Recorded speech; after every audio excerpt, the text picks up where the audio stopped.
What if we aim to train a model that solves all these tasks, and then we just scale it up? So this is where we are. We have image-based solutions, we have video-based solutions, and to solve 40 tasks, image-based solutions are nice, they're easy to scale, they're great at semantics, but they have this nature where they process the frames independently. And the video models solve that problem, but they're more expensive to train and scale. But this part, I'd like to do it together because I think it's fun.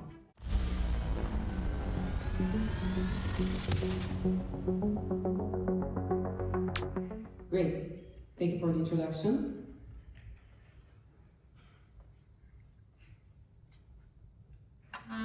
Cool. Okay, so when I first received the invitation to talk here, I thought to myself, okay, I'm gonna travel from UK to Berlin, and it's gonna be during winter time, I know, because it's the winter speaker series, right? So I thought I should come near the Christmas time. And if you have any recommendations for any Why Not Smart, find me after the talk. And right now I'm excited to be here speaking about video understanding. I'm Dilara and I'm a research engineer at Google DeepMind. In the past 3 years, I've focused on video understanding with some experience in those areas.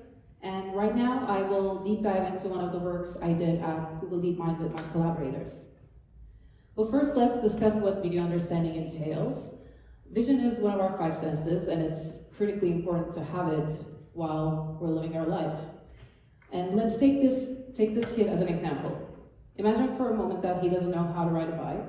He sees this girl and thinks, I want to ride a bike as well so that I can move around fast.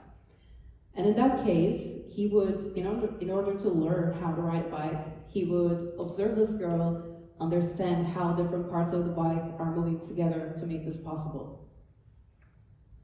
And this is an example for me because I was preparing this slide deck last week working from home, and I found myself in this perfect situation where I needed to rely on my vision. So in this example, I brewed myself a cup of coffee, I went to my desk, I put it aside, turned my head, took a book about Argentina, which is an amazing place, by the way, I visited this year, and then, oh, my cup was there, and then I brought it close enough so that I can drink it. So coffee, an amazing book, this is how my perfect day starts. And this is how my worst day starts. I don't know about you, but I hate driving in traffic. And this is a video from Istanbul. I lived in Istanbul before. I had to drive in Istanbul before. It's a big chaos. And as you can see in this video, people sometimes walk on the highway, I guess. Cars suddenly change the lanes, and it's insane. So surviving in Istanbul traffic requires me to first calm down, and then to understand where everything is moving, like tracking the cars around me and also anticipating how near they are to me. So overall, as humans, while we're pretty good at vision, there are some cases where we, or like at least I, could use some extra help. And that brings us to the topic of the today. As humans, we understand how things around us move and where they are. So that means we can do 3D plus 3D representing space and 1D representing time, 4D understanding, right? And how do we build systems that do the same? So if we look into the literature or like applications that we see in the world right now, it's usually people training some expert models that are pretty good at one task, and for another task, another model that solves that. That makes sense because it's easier to train a single model for a single task, but today I want to discuss a different path. What if we aim to train a model that solves all these tasks, and then we just scale it up? Like, does that work? And how can we make this work? And today I will share the outcomes of a research work that tackles this question. This is a work I did along with my amazing collaborators listed here at Google DeepMind. And I will share the details of the work shortly. But in summary, we show that we can improve the model performance as we scale the model size as well. So let's zoom out for a second and look at how we can approach this problem. So let's take this video as an example. This is a video of a dancer called Denzel, And he is dancing whacking. And if you've never heard of whacking, it's a dance style that was born in the 70s in the underground club scene of the Los Angeles. And as you can see, he also has some signature moves like he's spinning multiple times, etc. So when we look at this video, what are some of the things that we want to understand better? So first, we might ask, what is he doing? He's dancing whacking. Any other things? I can get some guesses around. Sorry? The setting, where is he? What is he wearing? How many spins is he doing? Okay, so let's take this first question as an example. What is he doing? To answer this question, we somehow want to use this video and get to this output, right? So let's discuss what kind of things we can do here. On a very high level, we need some kind of a vision encoder that takes this input and extracts the information, right? And as a vision encoder, like there are some building blocks. So if we look into what we can use, CNNs are, pretty standard approaches for extracting features. They're pretty good at it. And if we look at more modern approaches, then transformer encoders would be good solutions for that. Okay, so now we have an idea about the building block of this encoder. But let's see how we actually get from here to there. And for that, let's first remember that video is actually a sequence of frames that are stacked along the time, right? So maybe we can simplify this problem by approaching a video understanding problem as an image understanding problem. And in that case, we would have an image encoder and we would pass the frames of the video one by one through this image encoder. And in that case, it would be a single image encoder actually, shared weights, so that's a solution. And this has been explored at the literature as well. So, for example, there are some discriminative approaches like Dino, and they learn by distinguishing this image from that image. So, Dino-like models are really good at answering semantic questions like what is here, what is in this C. And then there are generative approaches like masked auto-encoding, or abbreviated as MAE, and these are reconstructive approaches. They learn by masking out parts of the input and forcing the model to learn the masked out parts. And I will talk more about that in the upcoming parts. So, but let's remember that we are on a mission to solve all 40 tasks, right? So we started by asking, what is he doing? But we want to answer multiple questions. So for that, there are a couple of ways to approach this problem. So first of all, we have the features from the image encoder. What we can do is we can train a readout module that solves a particular task. Readout modules are usually simple, lightweight modules that can be an MLP or an attention layer, and it gives you the relevant output. Advantage, it's lightweight. Disadvantage, there are usually, if we look at the literature, there are usually different readout heads for each task, so it's not very generalizable. The second approach, and the one dominating the headlines right now, is of course using a vision language model, right?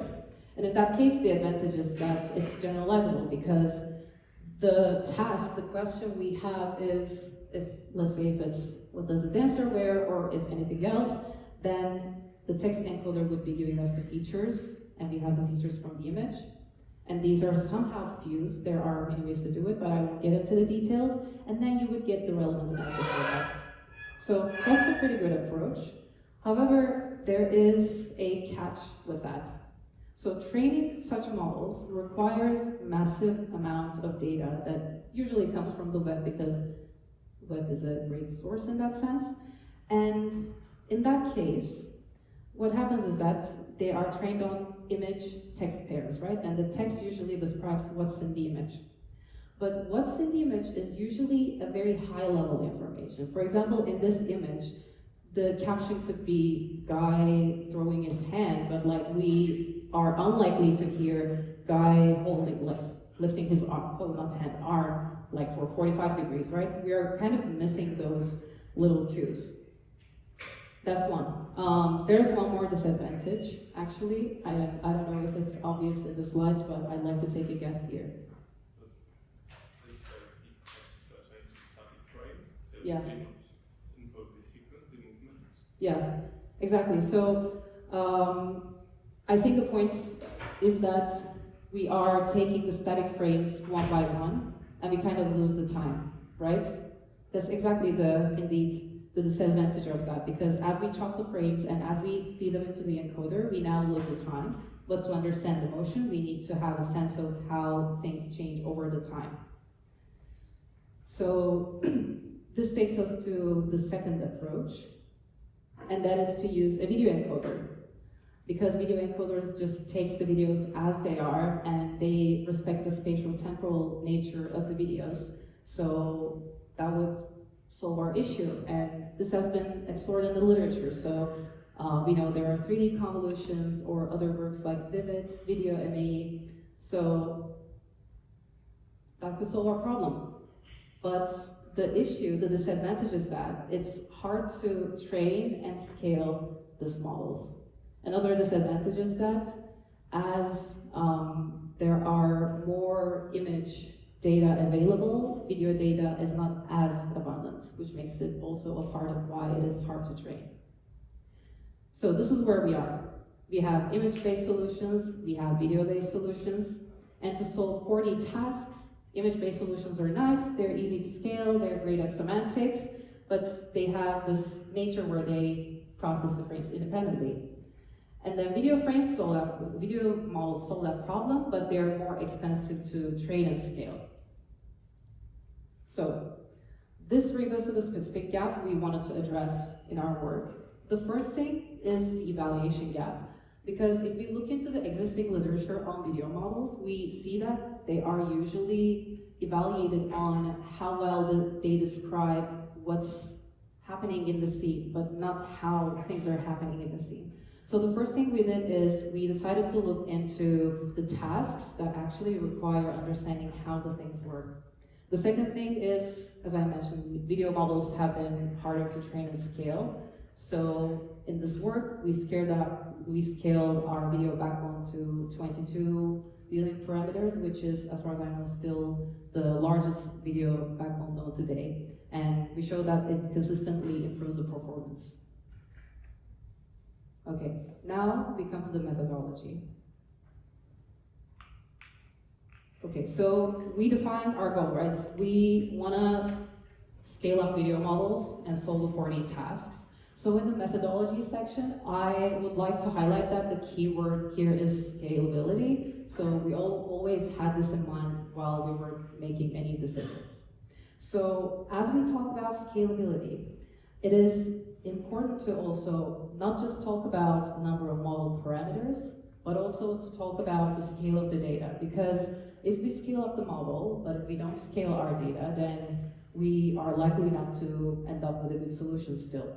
So we need to go with methods that allows us to leverage as many data as possible. And that means we are going for approaches like that are not supervised learning or anything. And in that case, we go with self-supervised learning.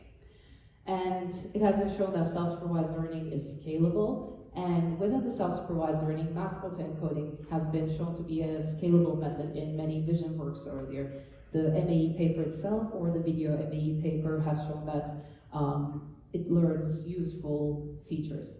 And on a very high level, what happens here on a mask auto-encoder, okay, here's my cursor. So this is our input image. So in this case, this is from the original MAE paper, therefore they use images, we're going to use videos. This is the input image, there are the patches. Some patches are masked, usually like 75% of the image, which is more than half of the images masked.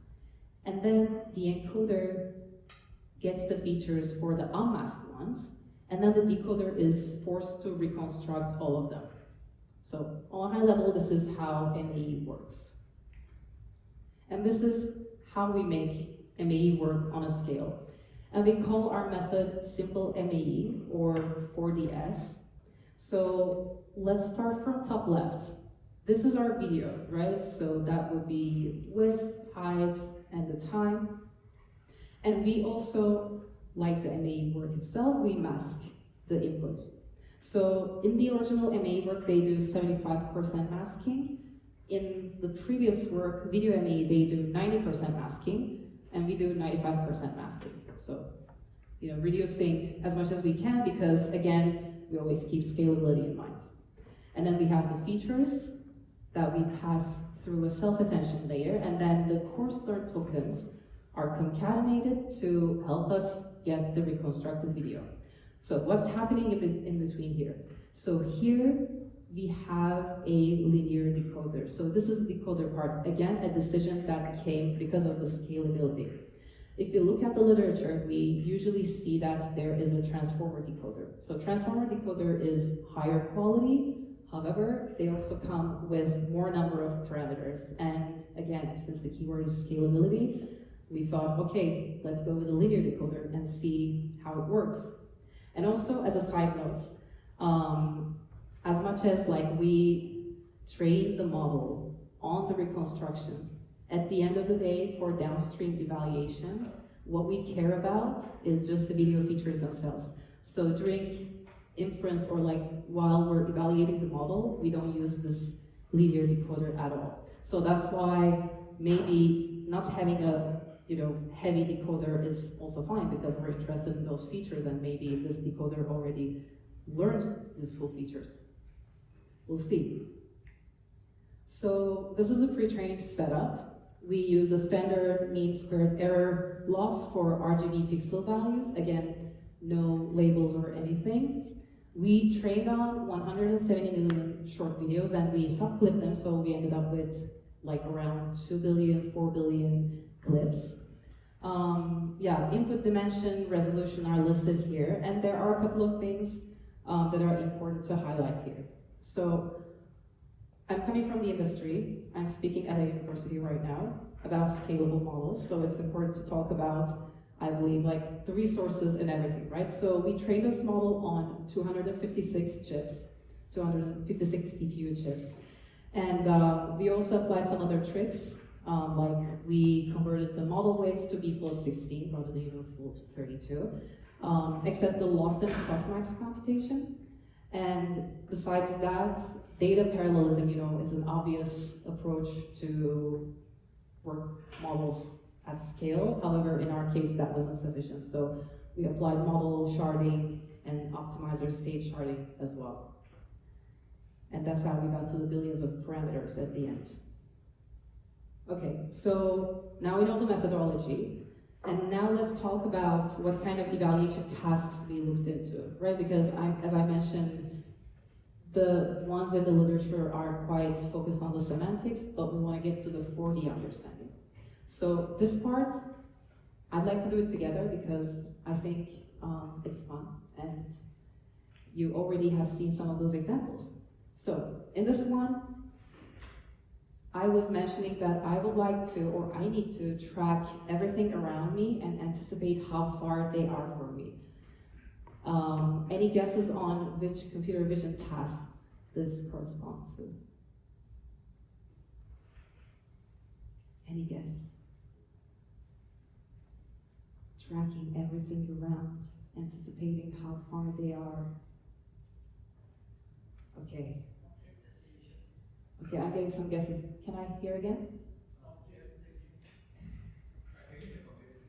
Object tracking, yes. Optical flow, depth estimation, they all make sense. In this case, I had depth estimation and object tracking in mind. And for assessing those, we use the following data sets. So ScanNet is an indoor RGBD data, and it contains videos of indoor scenes. And this is what we use for evaluating depth estimation. And for object tracking, we use the Waymo Open dataset. This is a dataset that was collected from Waymo cars in urban and suburban areas. And it has lots of different annotations. And in this case, we use the 2D bounding box annotations. Okay, so this one. I left my cup, turned my head, remembered where it was, and brought it here to drink coffee. I mean, something. Sorry? That makes sense, but not what I had in mind. There are multiple right answers, by the way, like, please. Object? Makes sense.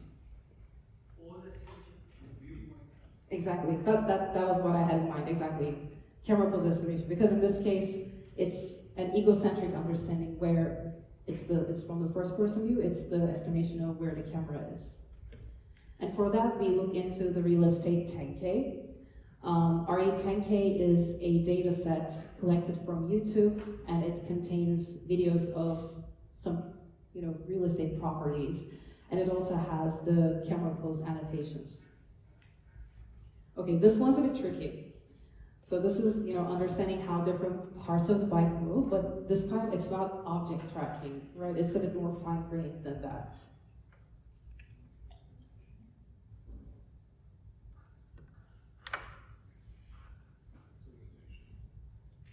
Segmentation. Makes sense?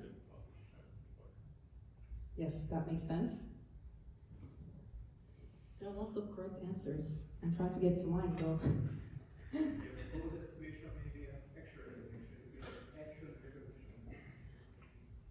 Makes a lot of sense.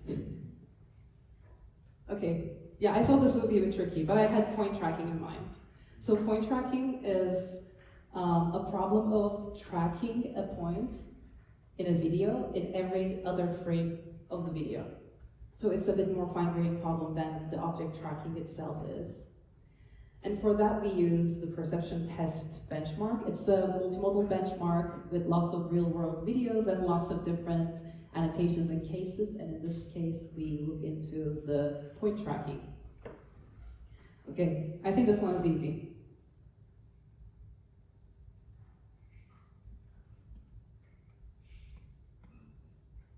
What is he doing?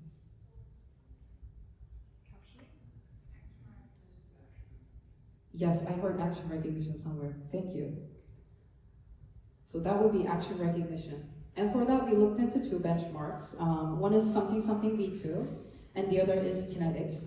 So kinetics is a collection of YouTube videos where they have been annotated then with what's happening in the video.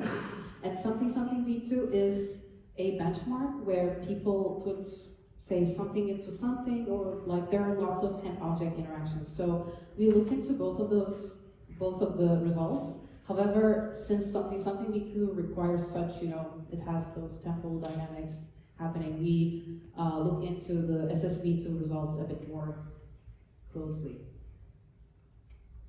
Okay, so these are the tasks, and now let's get into our evaluation protocol. So this was one of the approaches you might remember. We have the video encoder, and then we have a readout module. I mentioned this is usually a lightweight readout module, and then this gives us the result, right? So when we look into the literature, there are several different ways to doing this. So this readout could be very simple. It could be a dense layer, or it could be an attention layer, or it could be a DPT layer, dense prediction transformer. And especially the DPT one is used mostly for dense tasks, and by a dense task, I mean a task where you would need to predict a value for each one of the pixels, and usually depth estimation is considered one of those tasks. And in our case, we have lots of different evaluations. What are we gonna do? Are we gonna try all of them, combination of them? How's it gonna work?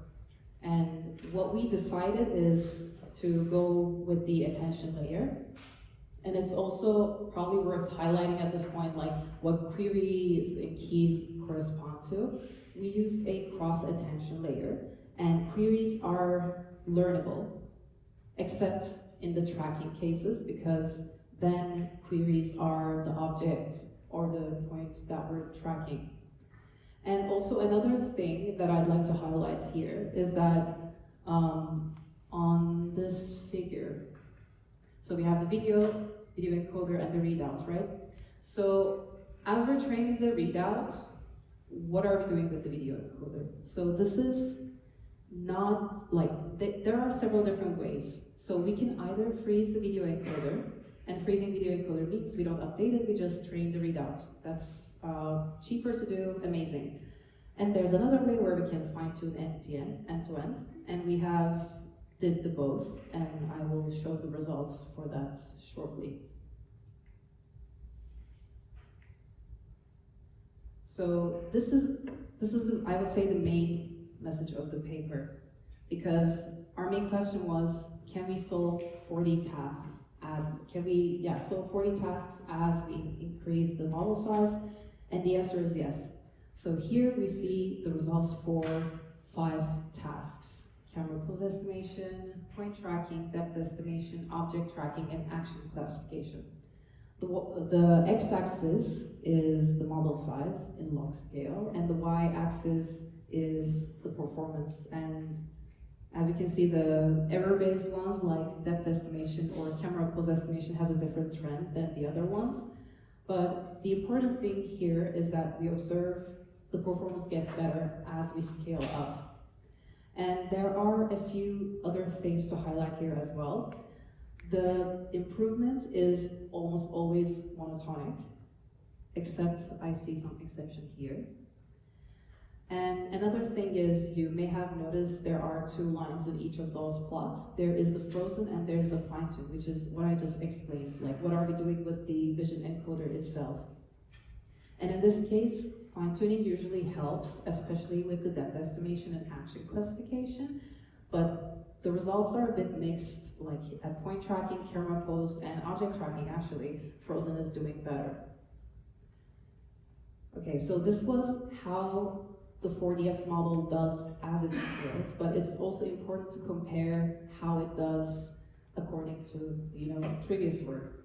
And I'm going to show lots of results here, but first let's take a look at what we're looking here. So here on this table, I have the tasks, and here we have the models. The first section, we have image models. This is the video baselines. And on the bottom, we have the 4DS models. So the results for this, we've just seen. And now we're going to compare according to the previous models.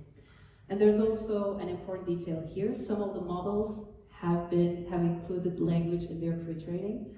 In our architecture, you may have noticed that I never talked about language. This is a pure pixel supervision. But some previous models did have it, and it's worth highlighting what that at the end means. Okay, so first results, image backbones. So here we see the results for image backbones as well as some video prism results as well, because all of those results are relative, right? So I need to show both sides to make a comparison in between. So what we see here is that we see for non-semantic tasks like real estate 10K or Waymo Open, the image models are not doing really well, right? And also one thing I would like to highlight here is, as we were evaluating the models, we have the encoder and then we have the readouts, right? So for the video model, we know that the temporal nature is handled within the encoder itself. However, we know that for images, it's not handled. And while we were evaluating, we thought, okay, if we evaluate image models on these, they're gonna be really bad anyways because they don't know anything about the temporal nature. So what we did in the attentive readout is that we added some learnable temporal positional embedding while training that readout module in order to sort of put the image models in a less disadvantaged position. So this is the results based on that. Even with this addition, the image models are still not doing well on non-semantic tasks. They're not doing bad on semantic tasks, especially with kinetics. They're doing a good job. SSV2 not so much. One part worth highlighting is the ScanNet results though. So depth estimation is a quite geometric task, right? Because it's estimating how far a pixel is from the camera. And we see that image models, especially Dino, is doing pretty good. And this is probably due to the fact that, in Dino paper, they also show that they're doing pretty well in depth estimation. So it's no surprise, but probably the reason why it is so well compared to the other non-semantic tasks is because for depth estimation, we just need a single frame, right? We don't need the other frames. We're just estimating the depth of the scene. However, for point tracking or object tracking, we need information from the other frames as well. And for relative camera pose estimation, since it's relative to the first frame of the clip. So this may be why, although ScanNet is a quite geometric task, that image models might be doing still a pretty good job. Okay, second thing, these are the models with the language pre-training. So we didn't do language pre-training, but it's important for us to see how the models with language pre-training does. Are they better? Are they worse? And we see the results here. So overall, when we switch from image to video, things improve overall. And with the language pre-training as well, we see that the semantic tasks especially are becoming a lot better. And these are the rest of the baselines, the VJPA and Video ME baselines that we evaluated on. Overall, what we observe here is that the video models are overall doing a pretty good job on non-semantic and semantic tasks. Okay, now we come to the 4DS results. We already have seen these numbers, in the plots with the lines, so I'm not going to go through them again. But now that we have the whole picture, it's important to compare everything against everything. So, what do we see here? First, the largest 4DS model is obtaining the best performance across all of the models on non-semantic tasks. When we come to the semantic tasks, like SSV2 or kinetics, my mouse was in the wrong place. Here, they're still doing a good job, especially for SSV2. For kinetics, it's not as well. So, therefore, the conclusion here would be that, as you scale your model, your performance gets better, and also compared to the baseline, it's a pretty, decent performance, except that when it comes to the semantic tasks, it's a bit in a disadvantaged place. Okay, this part is important as well, because I know I'm talking about 21, 22 billion parameter model, and it's doing so well, but how are we gonna run inference on that, right? So it's hard, therefore, we looked into distillation. In this one, we distill a B model from an E model. So a B model has 91 million parameters, and E1 has close to 4 billion parameters. And what we see here is, first lesson, going from B to distilled B improves the performance a lot. And it improves it so much that it's on par with the model that has more than three times number of parameters. So distillation in this case improves the numbers quite a lot. And here are some qualitative results. So as we go from left to right, it is the increasing number of parameters of the 4DS model. And these are 3 scenes from the ScanNet dataset. So what we see is, as we go from left to right, the predictions are getting better and sharper, which again shows that scaling helps with the performance. This is the results for object tracking. Again, 3 cases from Waymo Open dataset. The dotted lines are for predicted bounding boxes, and the regular rectangles are for ground truth. And as we scale, we see that they overlap more and more, again showing that scaling improves the performance. And this is the results for point tracking. So in this figure, the circles are ground truth, and the dots connected are the predictions, and the line in between represents the error. So in all of those predictions, the longer the line is, the worse the prediction is. And we see on the right, 20 million parameter model has lots of those lines laying around, whereas the 20 billion parameter model is doing a better job. Okay, we talked about scaling the model size, and how about scaling the data, right? We already had the intuition that such self-supervised methods would need lots of data as we scale the model, and our experiments also show the same thing. For almost all of the evaluations, for all of them actually, as we increase the model size, the data size, the performance improves in all of them, and in almost all of them it's monotone. So this sort of verifies our assumption that we need lots of data as we scale our models.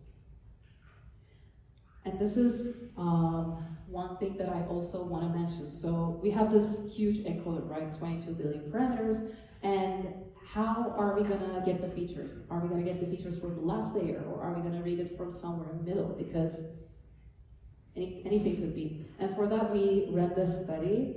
We looked into different layers of the encoder, read them, and then used them for the readout. And what we observe is that for most of the non-semantic tasks, like RE10K camera pose, point tracking, Waymo open, deeper layers are usually better. And it seems that 95% is usually a good compromise, so this is what we did use at the end. And for the action classification, actually the deeper layers are not as good, so for this one we ended up using the 75% depth of the encoder to read the features from. Okay, so far so good. We came to the limitations though. First, regarding the methodology. So we use the masked autoencoder because we know that it's been shown to be a scalable model, and there are other video works that did use video images. So it made sense to start from here, but obviously self-supervised learning landscape is huge, so there are lots of other methodologies that could be used, like maybe contrastive learning based or joint embedding prediction architectures. There could be future works to do here. And the second thing is that I showed nice results that show, that things go up, things improve, but I haven't shown you any scaling laws or anything, right? Which would be actually interesting to have from this work. So one limitation is that our results at the moment are empirical, and that we don't have some sort of scaling law for video models at the moment.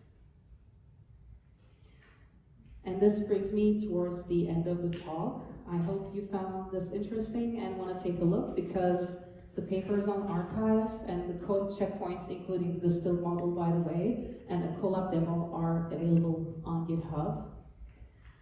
So yeah, thank you for joining today, and I'm happy to receive any questions and the best or not smart suggestions as well.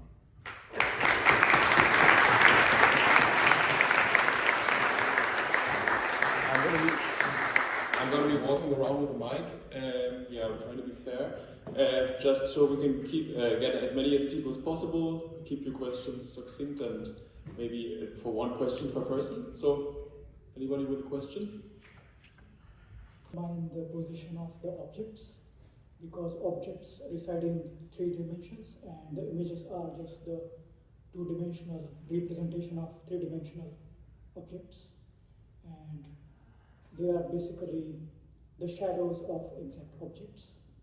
So yeah, I didn't really understand why would you use this methodology. So is the question why we use video data to solve 4D tasks, is it? Video is essentially a bunch of pixels. They do not encode the positions of the objects in 3 dimensions. They are just shadows. So you are chasing shadows to capture the dense reality. Right, so there are different modalities we can use as well, right? So we can use point clouds as well, I guess, right? That would give the true 3D structure of a scene.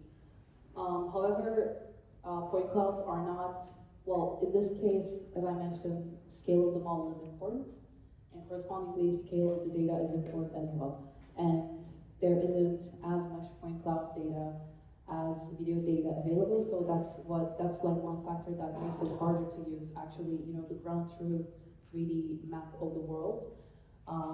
But however, there are lots of works that tackle, scene understanding from a point cloud perspective as well. So that's also another approach. Hi, I'm fascinated by your work. I just finished a program as a 3-month online program with MIT, and my final project I did vision and emotion recognition in still images. But we had Sorry, to the come up motion with recognition is still. emotion recognition in the faces of pictures of people's faces. Had some big data sets. And it was fascinating, I loved working with it, but of course my mind was racing to video applications because it's the obvious next step. So this was wonderful, thank you. I really appreciate it, and I hope I'm going to read your papers and see what I need to do next. Oh, thank you. However, Yeah. I'm also curious why you guys, I'm sure the answer is it's just too much data, but had you considered including the audio? Because I imagine that's a rich source of data. Now, it could also be wrong. It's often totally different than what you're watching. But had you played with that? Is that something you might want to work with in the future? This isn't something we have played with that, but I think it's a really interesting approach to include audio as well, because then we have the multimodality, right? Not just the vision, but like what we're hearing as well. It's a rich resource, but in this case we haven't included it. Thanks. Hi, I was wondering a bit about more long-term video understanding tasks. So the tasks you're working with here are, from what I understand, like 16 frames, which is like a few seconds at best.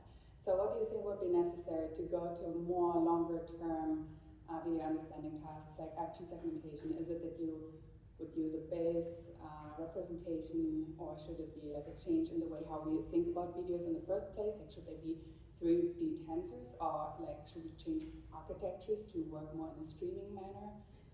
Yeah, I think that's a good question. I think that starts from I feel like any new research question starts from how we evaluate that. And when it comes to long-term video understanding, there are some benchmarks that look into longer horizons, like several minutes maybe, or like an hour. But in that case, it's usually not the 40 tasks we're looking into. They're usually more towards like Q&A kind of questions. There are some exceptions as well, but I think that's indeed something actually worth exploring. And for that, I think, for example, in the case of maybe object tracking, point tracking, if there were some benchmarks that assess this, then we can start thinking about, okay, what kind of approaches we can do, and then try and fail, and then find what actually works.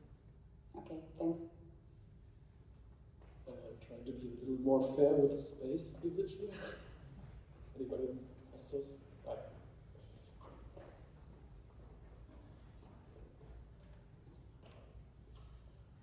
Two quick questions.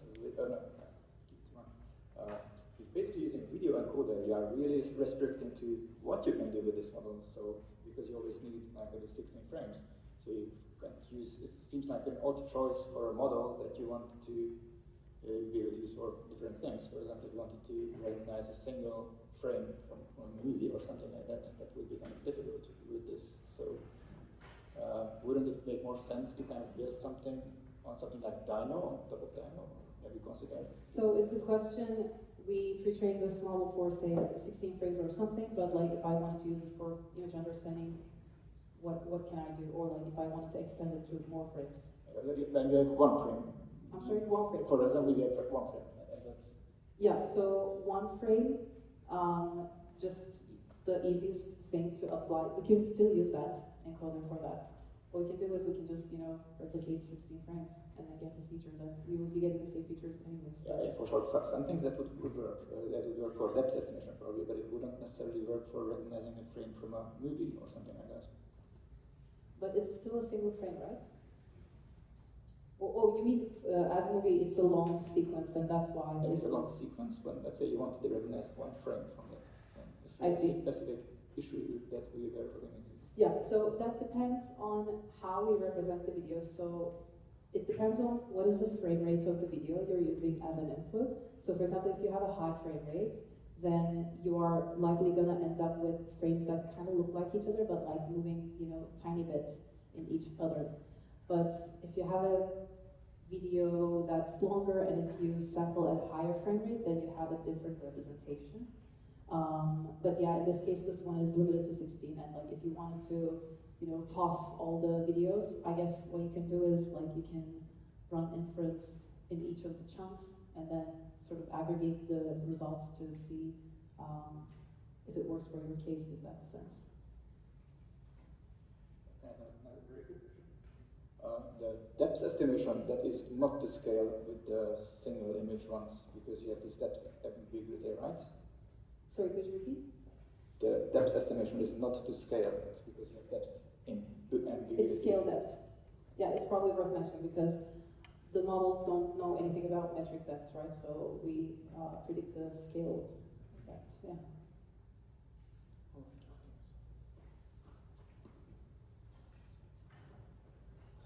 Yeah, I just wanted to ask, thank you for your presentation, and I wanted to ask, I got really interested in these coarse learned tokens. Sorry, what is it called? In these coarse learned tokens, Yeah. you named them. So, if I'm not mistaken, they get learned globally through the whole training, and in the end they are fixed in place and they don't change per. So at the end, do you mean during the evaluation? Yeah, during evaluation they don't change, they're fixed, right? So during the evaluation, we toss them out. Because this is just for during the pre-training, doing the reconstruction, because our loss is pixel reconstruction, like L2 loss between each corresponding pixel. So reconstructing and the linear decoder helps our encoder to learn useful features. Then we put away the linear decoder and use the learned features to train the readout module you see here. Yeah. So that comes normally after the encoder, but while we're evaluating, we're not using it. Okay, understand. Okay, so you're just appending as much tokens as there are missing from the masking? Yes. Okay, I get it. Okay. Yeah, thanks.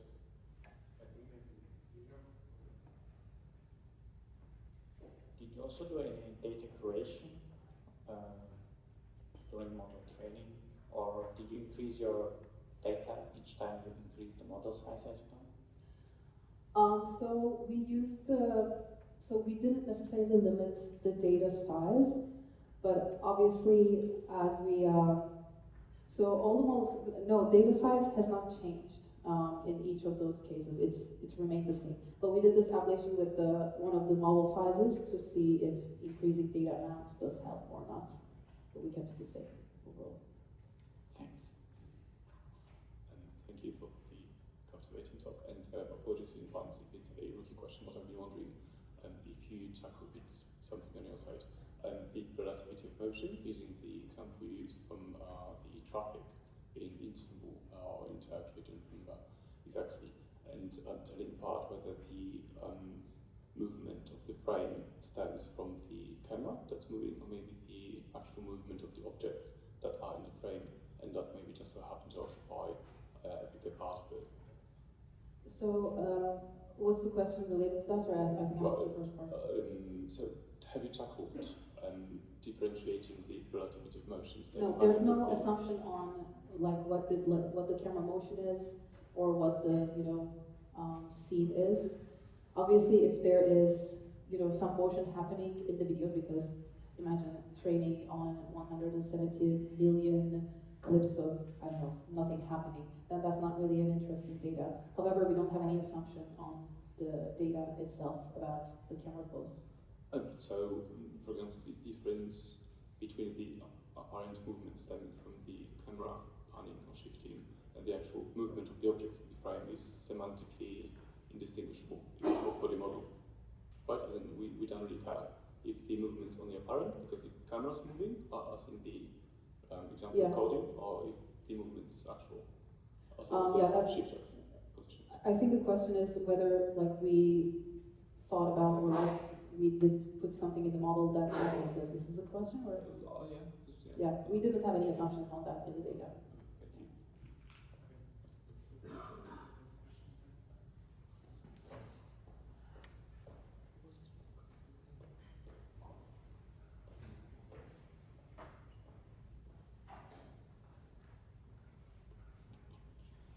you. So you mentioned already GPAR at the end.